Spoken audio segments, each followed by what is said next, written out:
Tai bonjour, mes jau išvykome iš Katalonijos ir atvykome į Prancūziją ir ne per seniausiai vaikščiojome su gide vietinė po Avignono miestą.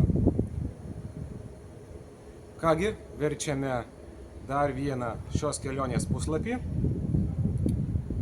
Trumpam grįžkime, nusikelkime į vakar dieną, tai apie labai smagiai praleistą dieną su smagiais išgyvenimais akvariume bei parke. Tai grįžtant link šitos traukinių stoties, kad grįžti į Magra de Mar, tai su kolega sutikome tokį žmogų, kuris užsiima, pavadinkime, savo bizniuku su papūgėlėm. Skaitos ištiesia žmogus delną, į tą delną priberia saulėgrąžų. Na, tos saulėgrąžos tai iš tikrųjų stambios, aš net parduotuvėje radau, jog jų kaina yra apie 1,30 €. Ne tai, kad lietuviškos smulkutės, tikrai stambokos.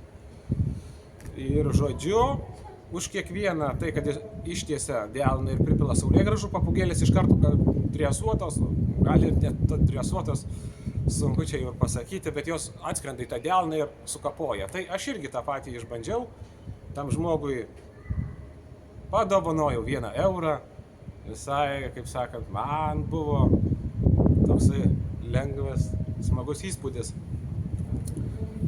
O šiandien iš pačio ryto autobuse mus pasitiko nauja vadovė Lina, kuri labai daug kalba, labai daug turi prikaupusi istorijos.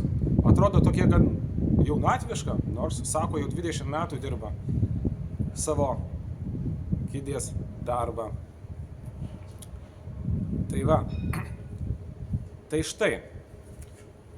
Ir papasakoju tokią čia istoriją ir apie Prancūzijos vynuogynus.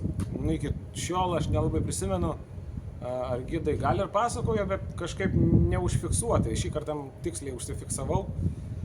Tai žodžiu, kaip yra pasodinami vynuogynai, jie auga apie 20 metų ir tik po 20 metų jie pradeda duoti pirmuosius vaisius. Čia mane šioks toks stipresnis vėjas užpučia, tai mano kalba pastrigo. Ir tai reiškia, kad tai perduodama iš kartos į kartą, o norint išgauti tą jau vyną ilgesniuoju laikotarpiu, o po maždaug 50-60 metų tie jau vynuogynai yra iškertami, nes jau ir derlius labai mažas ir prasmės jau nėra. Tai netgi kaimynai būna, rimtesnis kaimynas iš kito vienojo būna pasiekė, sako, tai ką tu jau sodini šitas vynogių šitus, visas, žodžiu, vynogės savo anūkams užaugs, galės anūkai toliau bizniauti. Žodžiu, tai va, Avignonas man kažkaip primena Dubrovniką, kažkiek tai toksai nei tai didelis, tokie pastatai, tokie senoviniai sutvirtinimo. Čia dar galiu pasakyti, jog įsiminė. Hello. Hello. Bonjour. I speak English too. O, very good. Vietiniai prancūzai. Pasimojavom. Tai žodžiu, ką aš čia užbaigiu mintį, bet aš jos nepraradau minties.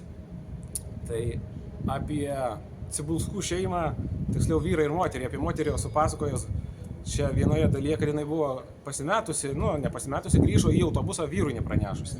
Tai šiandien vyras buvo labai smalsus ir klausinėjo kitos įvairiausių klausimų, kodėl grįžius pastate yra toks įrėmintis gilesnis.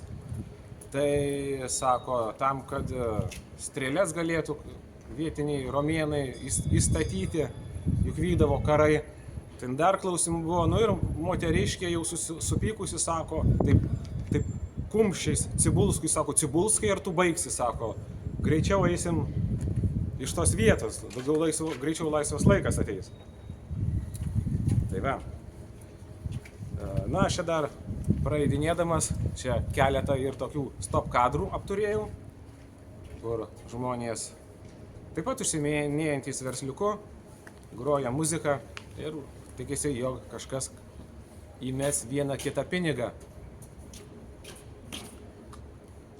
Tai va, siauros čia tokios Avinjone gatvelės, kažko tokio ryškaus negalėčiau išskirti. Nu, toksai paprastas, jaukus miestelis.